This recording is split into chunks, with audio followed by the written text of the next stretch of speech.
Hello, crafty friends, and welcome back. Guess what? Another Cody page.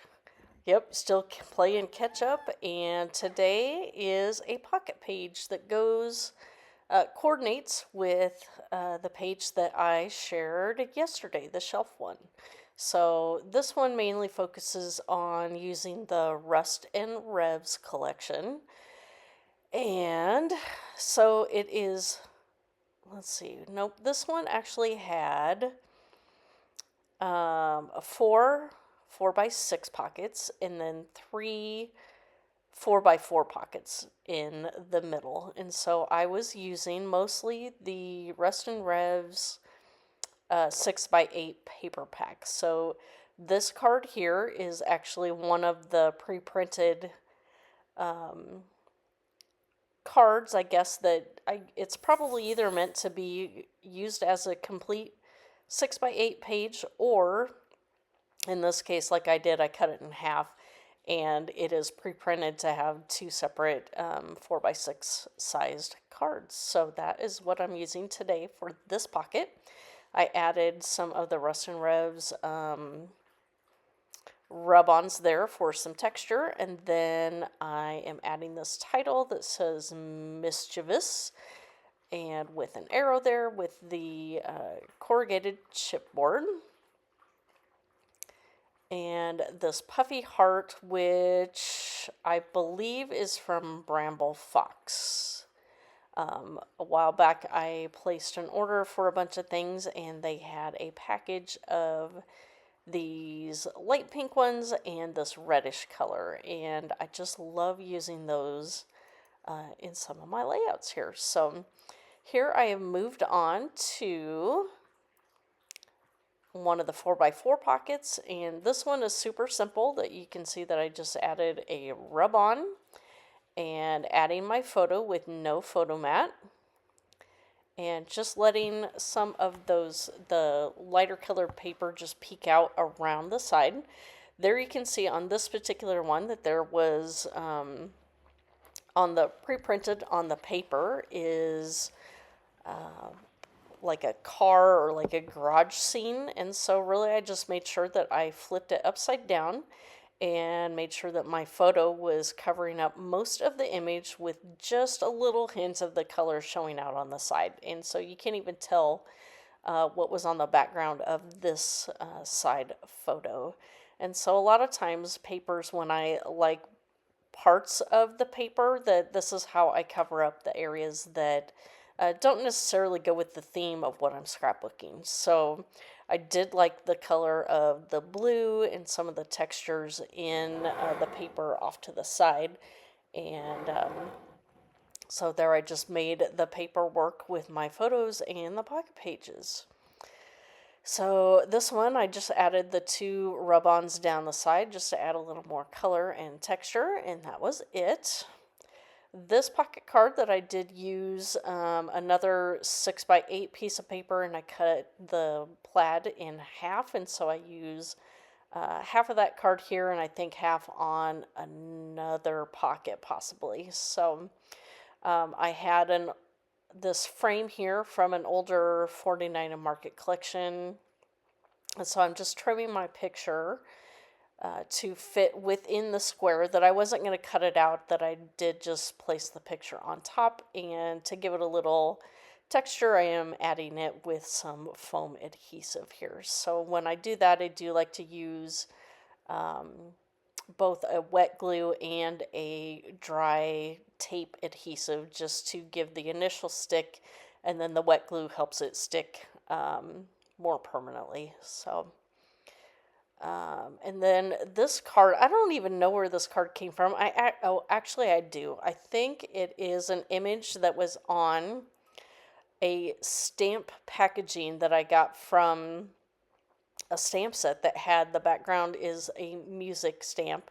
And this was the image on the back of the packaging that I wasn't going to keep, but I thought that it was could be used as a smaller version of that stamp as an embellishment somewhere. So I cut it out of the packaging and stuck it in my stash, and here it is finally getting its crafty destination on an actual layout. So again, using packaging in a different way. If you are not one that keeps your supplies in its original packaging, take a look at the back. If it has something like this with an image of what it is and could still be used as an embellishment, cut it out, keep it, use it.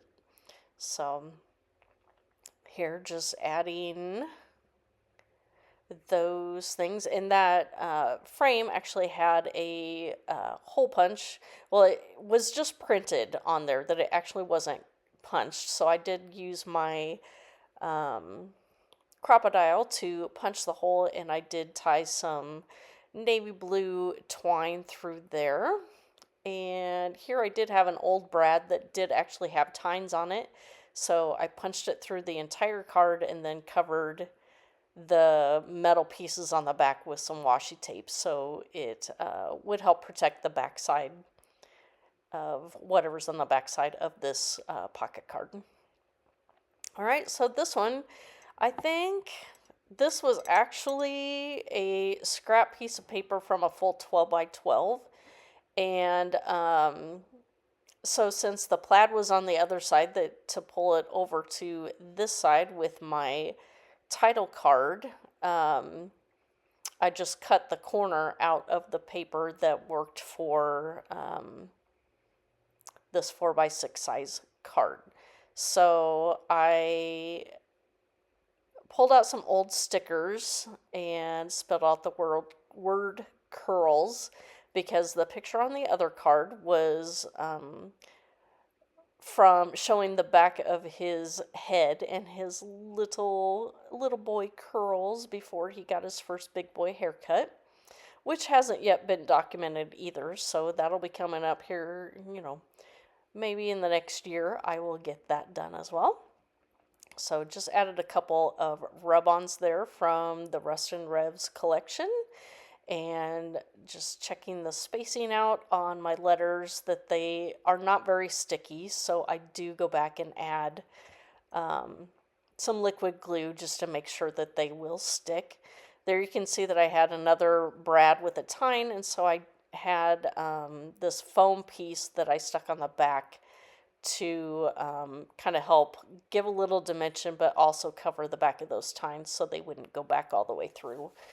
I'm not sure why I didn't choose to just poke it through like I did in the other card, but just went a different route on this one. So then I had a little sticker that said childhood and some old rub-ons that I spelled out the word your. So your childhood curls was for that title card.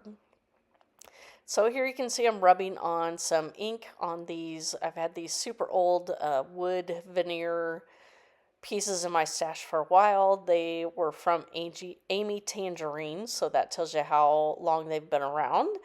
And so I did ink them up first, and then now I'm pressing my Versa ink into each of those pieces, and then I'm going to glaze them with my Uncharted Mariner, which seems to match really good with the navy blue in the Rust and Revs collection. So there you can see that putting it all back in, get rid of that packaging with all the dust, and then I bring in my heat tool and get all that melted. Ooh, look at it go. And I think on this, I actually got a good coat. Because I had inked underneath, I didn't need to do a second coat. I have found that does tend to help, that if you're covering a wood veneer with your glazes, since they are transparent, that they are, some of the wood comes through, and they are not as dark and vibrant as they are on this case, where I used a blue ink underneath and then added the glaze over the top. So that way the transparency isn't showing the wood from underneath. I wanted more of a solid look. So that helped in that case. And so here you can see I'm digging through my rub-ons, and I'm trying to find some bits and pieces for this particular card. I did back the back of each of those wood veneer pieces with some older scrap from 49 Market, and that coordinates that rusty color. It's not exactly the same, but it's in the same color family, and it was from an older collection that Katie Petit designed several years ago. So I have this half circle that I add over here, getting the wood veneer on, and then I'm going to add a cluster in that. Why am I saying so much? Oh my goodness. Okay, now that's all you're going to hear from me. And I'm going to try and stop doing that. But I am so out of, oh, there we go again. I'm so out of practice on doing my voiceovers. And so hopefully once I get back into doing this on a regular basis again here starting in January, that, things will start to flow a little bit easier. Here I decided I needed to try and add something else behind that puffy heart there. So I did trim off one of those paint swatches and add that rub on there behind it. And so those two cards will be right next to each other. And here I decide to add, I cut that off thinking I was going to put it on, and you can't see it. So then I pull it up and need to cover it. So we will see what I come up with here. So yeah, rub on down. We lost it. Yeah, it didn't even, because of the glaze. And so then I even pulled the glaze off. So now I really had to try and find something to cover it off. So just note to self, don't try and put a rub on over the top of a glazed piece. So anyway, here are the close-up shots of each of the pocket cards and how I designed them together. So if you have any questions for me, please feel free to leave those down below. If you like what you saw, I would love it if you would give me a like and a subscribe if you're not already subscribed here. In the description down below, I will have all of my social media accounts, Instagram, as well as Pinterest boards, where you can find close-up shots of this page. So thank you for stopping by, and we will see you next time. Bye.